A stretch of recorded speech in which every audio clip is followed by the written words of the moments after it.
নমস্কার বন্ধুরা, আপনাদের সবাইকে সীমা রান্নাঘরে স্বাগত। আজ আমি বানাবো মশলা ধোসা। তো মশলা ধোসা বানাবার জন্য প্রথমে আমি দেখুন মশলার ধোসার যে মশলাটা বানাবো তার তৈরি করার যে সবজিগুলো সেগুলোই আমি আপনাদের সামনে নিয়ে এসেছি। তো এখানে নিয়েছি আমি ফুলকপিগুলোকে ছোট ছোট করে টুকরো করে নিয়েছি, ধুয়ে পরিষ্কার করে নিয়েছি। আর এখানে নিয়ে নিয়েছি মটরশুঁটি, আর এখানে নিয়ে নিয়েছি গাজরগুলোকে খুব পাতলা পাতলা করে গ্রেট করে নিয়েছি। আর নিয়েছি একটা টমেটো, তো টমেটোটা কাটিনি, ওটা গোটা অবস্থাতে নিয়েছি। আমি যখন রান্নায় দেব তখন এটাকে কেটে নেব। আর এখানে নিয়ে নিয়েছি কাঁচা লঙ্কা কুচি। তো এই মশলা ধোসার যে পুরটা বানাবো তার সবজিগুলো আমি দেখিয়ে দিয়েছি। আলু নিয়েছি, আলুটা দেখাইনি, আলুটা সেদ্ধ বসিয়েছি, তো আলুটা আমি একটু পরে দেখিয়ে দিচ্ছি। নিয়েছি এখানে নারকেল কোড়া, তো নারকেলটাকে আমি এখানে কুড়িয়ে নিয়েছি। তো এই নারকেল কোড়াটাও আমি মশলাটার সঙ্গেই দেব, পুরের সঙ্গে। আর দেখুন, যে ধোসা বানাবো আমি, ধোসার ব্যাটারটা বানাবার জন্য আমি এখানে বিউলির ডাল আর মসুর ডাল নিয়েছি। তো বিউলির ডাল আর মসুর ডালকে আমি 2 ঘন্টা আগে ভিজিয়ে রেখেছিলাম, তো এগুলো ভিজে গেছে। তো ভিজিয়ে জল ঝরিয়ে নিয়েছি আমি। আর নিয়ে নিয়েছি দেখুন এখানে শুকনো সেদ্ধ চালের গুঁড়ো। তো এটা দোকানের কেনা চালের গুঁড়ো। তো এখানে আমি যে বাটির মাপ করে আমি চালের গুঁড়োটা নিয়েছি, এই বাটির হাফ বাটি নিয়েছি আমি বিউলির ডাল, আর তার হাফ নিয়েছি আমি মসুর ডাল। তো ডাল নিয়ে নিয়েছি। আর একটা জিনিস নিয়েছি, সেটা হলো সুজি। এই দেখুন এখানে আমি সুজিটাকে ভিজিয়ে রেখেছিলাম 10-15 মিনিট আগে। তো সুজিটা কিন্তু খুব সুন্দর ভিজে গেছে। তো এই সুজি আর যে চালের গুঁড়ো আমি এই দুটোকে একসঙ্গে পেস্ট করব। আমি এখানে একটা মিক্সির বাটি নিয়েছি। তো এই বাটির মধ্যে আমি দিয়ে দেব চালের গুঁড়োগুলো, আর দিয়ে দিচ্ছি ওই যে ভিজিয়ে রেখেছিলাম সুজি, সেই সুজিটাকে।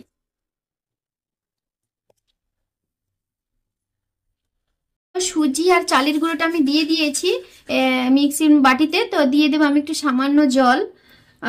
সুজিটার জন্য জল দেওয়ার প্রয়োজন নেই, কারণ সুজিটা তো ভেজে নরম হয়ে গেছে। যেহেতু চালের গুঁড়োটা শুকনো আছে, সেই জন্য একটু জল দেওয়ার প্রয়োজন, তাই জল দিয়েছি। তো এটাকে আমি ভালো করে পেস্ট করে নিচ্ছি। তো দেখুন আমি খুব সুন্দর মিহি করে পেস্ট করেছি। দেখুন এইরকম স্মুথ একটা পেস্ট করে নিতে হবে, যেন কোনো দানা ভাব না থাকে, একদম যেন মিহি হয়ে যায়। সুজির ব্যাটারটাকে আমি একটা পাত্রে ঢেলে নিয়েছি, একটু বড় দেখে পাত্রটা নিতে হবে। তো পাত্রে ঢেলে নিয়েছি। আর যে মিক্সির জারটাতে আমি দু রকমের যে ডাল ভিজিয়েছিলাম সেই ডালটাকেও বেটে পেস্ট করে নেব।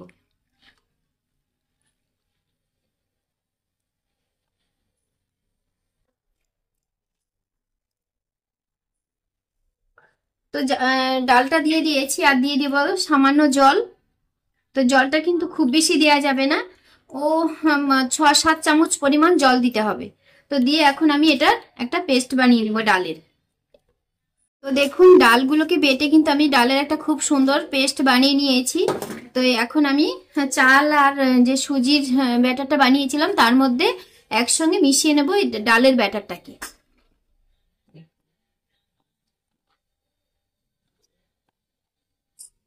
চাল, ডাল আর সুজির যে ব্যাটারটা একসঙ্গে করেছি আমি, এগুলোকে ভালো করে একসঙ্গে আমি মিশিয়ে ভালো করে ফেটিয়ে নেব।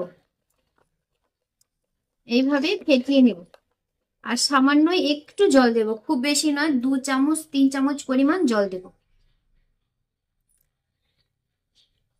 তো জলটা আমি দিয়ে দিয়েছি, দিয়ে এখন ভালো করে এটাকে ফেটিয়ে নেব।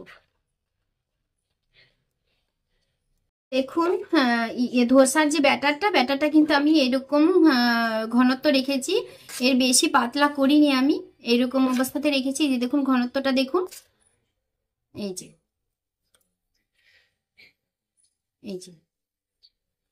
তো এখন ধোসার ব্যাটারটা আমি সাইডে রাখবো, রেখে ধোসার যে পুরটা সেটা আমি এখন রেডি করব। মশলাটা বানাবার জন্য আমি উনুনে একটা কড়াই বসিয়ে দিয়েছি, কড়াইটা গরম হয়ে গেছে। এখন আমি দিয়ে দিচ্ছি তেল। তো তেলটা এখানে আমি সর্ষের তেল ব্যবহার করছি। সর্ষের তেলে এই মশলাটা কিন্তু ভালো হয় খেতে। এখন তেলটা গরম হয়ে গেছে, এখন আমি দিয়ে দিচ্ছি শুকনো লঙ্কা দুটো, আর দিয়ে দিচ্ছি কালো সর্ষে ফোড়ন। তো সর্ষেটা হয়ে গেছে, এখন আমি দিয়ে দিচ্ছি সেদ্ধ করে রাখা আলু। আলুগুলোকে আমি আগে থেকে সেদ্ধ করে রেখেছি। তো দেখুন সব আর সমস্ত আলুগুলো আমি এখানে দিয়ে দিয়েছি। তো আলুগুলোকে আমি একটু তেলের সঙ্গে ভালো করে নেড়ে চেড়ে কষিয়ে নিচ্ছি। তার সঙ্গে আমি দিয়ে দিচ্ছি যে কেটে রেখেছিলাম ফুলকপি, সেই ফুলকপি মটরশুঁটি আমি একসঙ্গে দিয়ে দিচ্ছি।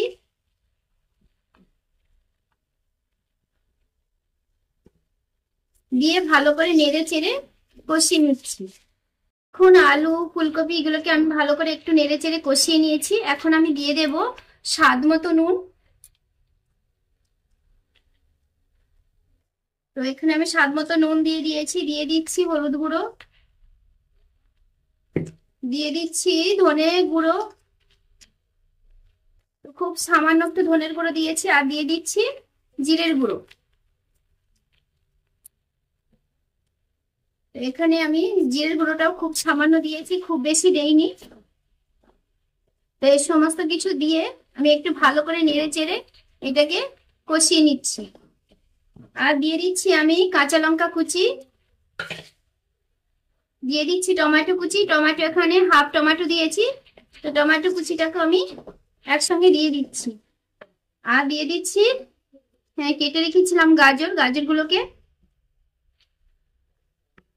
এই সমস্ত গুলোকে আমি একসঙ্গে ভালো করে নেড়ে চেড়ে কষিয়ে নিচ্ছি। কষিয়ে কষিয়ে এটাকে রান্না করতে হবে, কোনো জল দেওয়া যাবে না। এইভাবেই ঢাকা চাপা দিয়ে দিয়ে আমি পুরটাকে তৈরি করব। দেখুন পুরটা কিন্তু হয়েই এসেছে। তো এখন আমি দিয়ে দেব যে নারকেল কুড়িয়ে রেখেছিলাম, নারকেল কোড়া। নারকেল কোড়াটা আমি পুরোটা দিয়ে দেবো না, অল্প সামান্য দিয়েছি, আর অল্প আমি রেখে দিয়েছি, পরে ব্যবহার করব। এখন আমি দিয়ে দিচ্ছি গরম মশলার গুঁড়ো, খুব সামান্য দিচ্ছি, খুব বেশি নয়, খুব সামান্য একটু গরম মশলার গুঁড়ো দিয়েছি। দিয়ে এখন নেড়ে চেড়ে আমি মশলাটাকে রেডি করে নিচ্ছি। তো হয়ে গেছে এটা, এখন আমি নামিয়ে দেব। ওটা আমি নামিয়ে দিচ্ছি।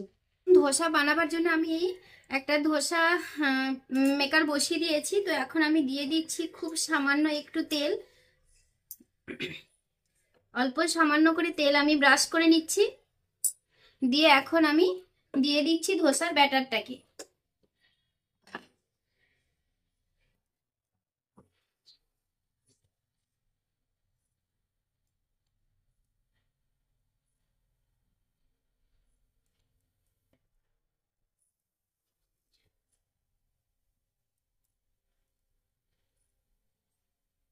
তো ধোসার ব্যাটারটা আমি দিয়ে দিয়েছি। দেখুন ধোসার ব্যাটারটা দিয়ে আমি ধোসাটা কিন্তু বানিয়ে নিয়েছি। এখন আমি ধোসার যে মশলাটা আছে, পুর বানিয়েছিলাম আমি, সেই পুরটাকে এখানে দিয়ে দিচ্ছি।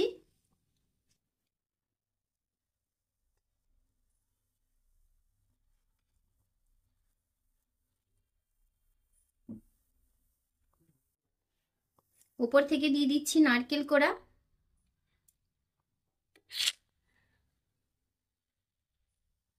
দিয়ে এখন এইভাবে ভাঁজ করে দিচ্ছি।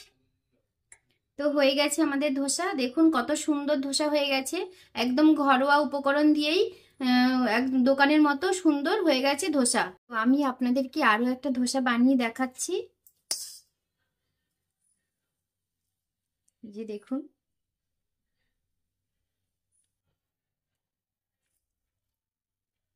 তো আমার এই ধোসার রেসিপিটা, মশলা ধোসার রেসিপিটা আপনাদের কেমন লাগলো সেটা কমেন্ট করে জানাবেন। যদি ভালো লাগে তাহলে একটা লাইক করবেন, শেয়ার করবেন। যারা আমার চ্যানেলটা নতুন দেখছেন তারা অবশ্যই একটা সাবস্ক্রাইব করবেন, পাশে বেল আইকনটি ক্লিক করবেন, যাতে করে প্রতিদিন যে আমি ভিডিওগুলো ছাড়ছি সেই ভিডিওগুলো সবার প্রথমে আপনাদের কাছে পৌঁছে যায়। দিয়ে ওপর দিয়ে আমি দিয়ে দিচ্ছি একটু নারকেল কোড়া।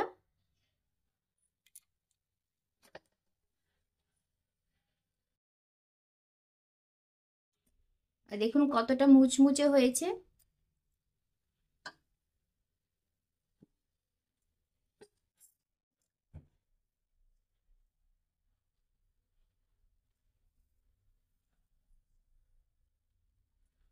এই দেখুন খুব সুন্দর কিন্তু মুচমুচে হয়েছে ধোসাটা।